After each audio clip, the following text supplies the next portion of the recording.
साथियों, भंते जी ने जो कुछ मेरे लिए कहा वो मेरी कोई क्वालिफ़िकेशन नहीं है। मेरी क्वालिफ़िकेशन ये है कि मैं बाबा साहब के मिशन से पिछले 42 ईयर से जुड़ा हुआ हूँ और लगातार देश में भी और विदेश में भी बाबा साहब के धर्म का और बाबा साहब के संविधान का प्रचार प्रसार करता हूँ। अब बाबा साहब को समझने के लिए हमें थोड़ा सा संविधान लागू होने से पहले के समय को देखना चाहिए। तो उसको, मुझे पोइट्री का शौक़ है, मैं उसमें कहता हूँ ताकि कम समय में बात हो जाए कि सदियों की खामोशी, सदियों की खामोशी, सदियों की मायूसी, अंधेरी मेरी बस्ती और सहम सहम रोना। सदियों की खामोशी, सदियों की मायूसी, अंधेरी मेरी बस्ती और सहम सहम रोना। कभी सूखी रोटी खाना, कभी झूठी रोटी खाना।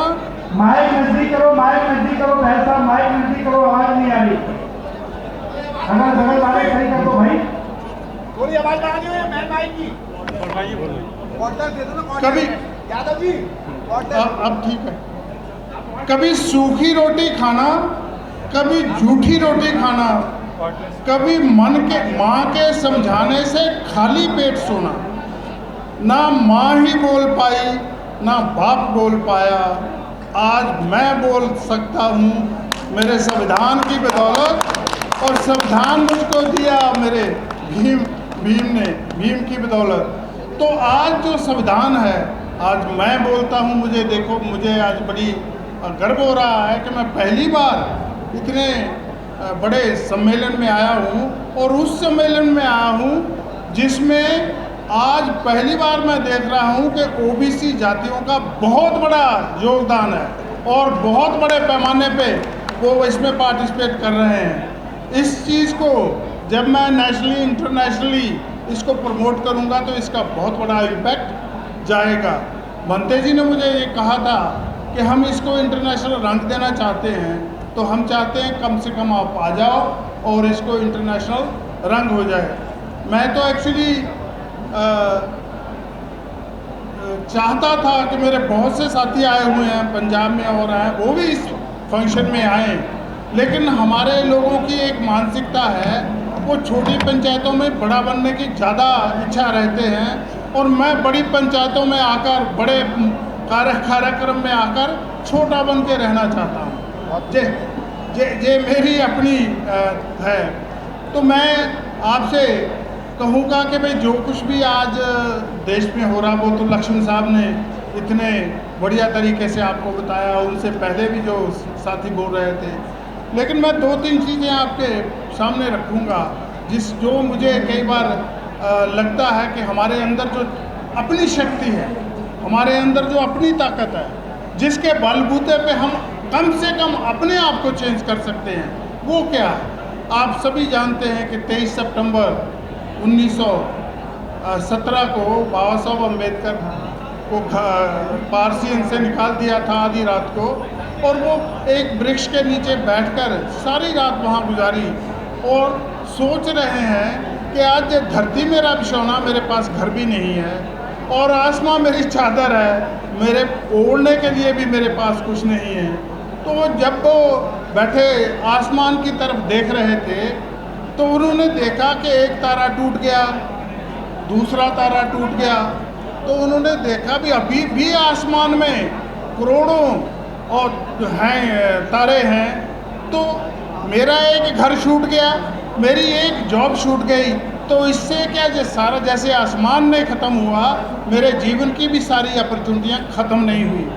तो वहाँ बैठ के बाबा साहब अम्बेडकर ने सोचा होगा कि खुला है आसमां, पंख भी तेरे पास हैं। खुला है आसमां, पंख भी तेरे पास हैं। आसमां से मीन कि इतनी लंबी चौड़ी अपॉर्चुनिटीज़ हैं, पंख भी तेरे पास हैं, दुनिया भर की नॉलेज तेरे पास है, विद्या तेरे पास है। कि खुला है आसमां, पंख भी तेरे पास हैं, एक उड़ान भर के देख, जो ज़मीन से नज़र आता नहीं वो आसमान में उड़ के देख।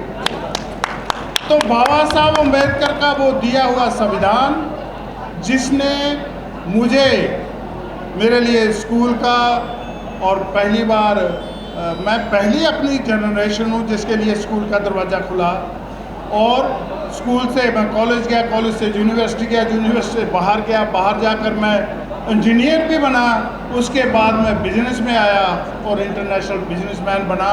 ये केवल एंड केवल कोई कर सकता है तो एक भीम ही कर सकता है, ये भीम ही कर सकता है। आज मेरी सांसें चल रही हैं, आज मैं आपको सुन पा रहा हूँ, आपको देख पा रहा हूँ, तो केवल एंड केवल मेरे भीम की बदौलत। अगर मेरे लोग बहुत सी मान्यताओं में जो जी रहे हैं, कोई इस यात्रा पे निकला हुआ है, कुछ उस यात्रा पे निकला हुआ है, कोई इस पंथ को मान रहा, कोई उस पंथ को मान रहा है, अगर ये लोग मेरे बाबा साहब अम्बेडकर के दिखाए हुए बुद्ध धर्म के रास्ते पे आज इकट्ठे हो जाएं और इकट्ठे होके अपनी ताकत पहचानें, जैसे मुझे बाबा साहब ने ये कहा कि भाई तू विदेश में जाकर भी मेरा आसानमंद है, क्योंकि मेरे संविधान ने तुझे विदेश में भेजा है, वरना तेरे माँ बाप दादी दादा लकड़दादा वो क्यों नहीं पड़ गए, वो क्यों नहीं बाहर चले गए। तो मेरे ऊपर बाबा साहब अम्बेडकर का बहुत बड़ा कर्ज है, और बाबा साहब अम्बेडकर का जो संदेश मैं हमेशा लेके चलता हूँ। उन्होंने मुझे कहा था कि मैंने तेरे हाथ से झाड़ू छीन लिया और कलम पकड़ा दी, और अब इस कलम के बलबूते पे जितनी भी बढ़िया से बढ़िया तकदीर अपनी लिख सकता है, लिख ले। तेरे लिए कॉलेज खुला है, तेरे लिए यूनिवर्सिटी खुली है, तेरे लिए आज सारा संसार खुला है, और जिस दिन अपनी तकदीर लिखना, इतनी बढ़िया से बढ़िया लिखना, और ये सरस्वती और ये लक्ष्मी तेरे पाँव में पड़ी है। कोई पूजा पाठ की जरूरत नहीं है। एक बाबा साहब को आप आजमाए, उसके कहने से अपने अंदर की जो ताकत है उसको जगाएं। बाबा साहब अम्बेडकर ने हमें बुद्ध धर्म इसलिए दिया था कि हम जैसे छोटी छोटी नदियाँ और बड़े सागर में जब जाके मिल जाती हैं, तो कौन गंदी थी, कौन साफ थी, कौन गंगा है, कौन सरस्वती है, ये सारी नदियाँ कोई नाम अपना नहीं रखती, एक समुंदर में चली जाती हैं। इसी तरीके से अगर ये सारी 6743 जातियों में मेरा बांटा हुआ समाज अगर बुद्ध धर्म की इस छत्र छाया में आ जाए और अपनी जातियों को छोड़कर एक बड़ा अपना जो विरासत, जो हमारी विरासत है, हम किसी से भीख नहीं मांग रहे, अगर ये विरासत को अपनी को मान ले, जान ले, पहचान ले और उसकी ताकत का अंदाज़ा लगा ले, तो मुझे दिखाई दे रहा है जो लक्ष्मण साहब ने बहुत सी प्रॉब्लम जहाँ गिनाई है वो सारी हमारी हो जाएगी। एक बार फिर मैं भंते जी का बहुत आभारी हूँ, और ख़ास करके इतने बड़े सोशल मीडिया का भी मैं बहुत आभारी हूँ। मुझे उम्मीद है कि वो इस आवाज़ को, इस आज के इस प्रोग्राम को सारी दुनिया में पहुंचाने में मेरी मदद करेंगे। जय भीम, नमो बुद्धाय, जय भीम।